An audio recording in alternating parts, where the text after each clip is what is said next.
ڈھاب کے لیے ہم بھی کھڑے ہو گئے کا چوتھا حصہ آپ کے لیے پیش کر رہی ہوں۔ یقیناً آپ کو پسند ہوگا، اور یہ دلچسپ مضمون جو میرا کافی پاپولر ہے اور سب نے پسند کیا ہے، تو یقیناً آپ کو بھی پسند آئے گا۔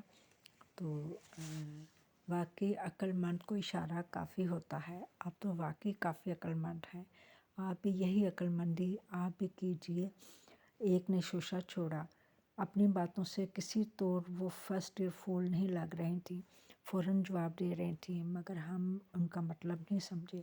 کیسی عقل مندی؟ ہم نے حیران ہو کر پوچھا۔ اس سے ثابت ہوتا ہے کہ آپ عقل مند ہرگز نہیں، ایک لڑکی بولی۔ اس سے پہلے کہ ہم جواب دیتے، ہماری ایک دوست کا ہماری حالت پر رحم آ گیا کہ ہم اکیلے ہی محاذ پر ڈٹے ہوئے ہیں۔ وہ فوراً بولی، دیکھیں آپ نائب صدر کے امیدوار کی توہین تو نہ کریں، کالج کی ہونے والی نائب صدر ہے، ملک کی تو نہیں۔ خاموش بدتمیز، ہماری ایک ساتھی نے اس لڑکی کو فوراً ٹوک دیا، خود آپ کو بات کرنے کی تمیز نہیں، ہمیں کیا کہتی ہیں؟ ایک اور لڑکی بولی، ہم نے سوچا تھا کہ آپ کے امیدوار کوئی خاص چیز ہوگی، مگر یہ بھی کھودا پہاڑ نکلا چوہا ثابت ہوئی۔ ہم اس سے زیادہ توہین برداشت نہیں کر سکتے تھے، ہم نے اپنی ساتھیوں کو ساتھ لیا اور وہاں سے 9/11 ہو گئے۔ وقت کا پنچھی پر پھیلائے اڑا جا رہا تھا، اللہ اللہ کرتے وہ دن بھی آ گیا جس کا سب کو انتظار تھا۔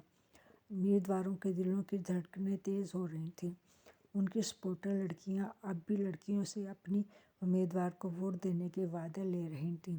میرا گروپ ہمیں بار بار تسلی دے رہا تھا کہ ہم ضرور جیتیں گے، کیونکہ بقول ان کے انہوں نے ہمارے حق میں لڑکیوں کو ہموار کرنے کے لیے بہت محنت کی تھی۔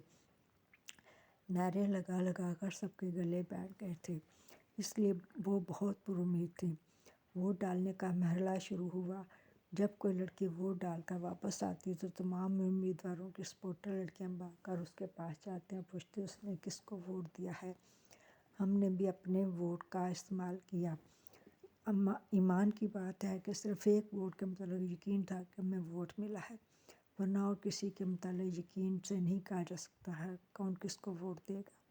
جب گنتی شروع ہوئی تو اور خوش نصیب کامیاب امیدواروں کے ناموں کا اعلان ہوا تو ان میں ہمارا نام شامل نہیں تھا، بلکہ یہ بھی بتایا گیا کہ ہمیں صرف ایک ووٹ ملا ہے، اور ہماری آنکھوں کے سامنے تارے ناشنے لگے اور ہم تاریکیوں میں گم ہوتے چلے گئے۔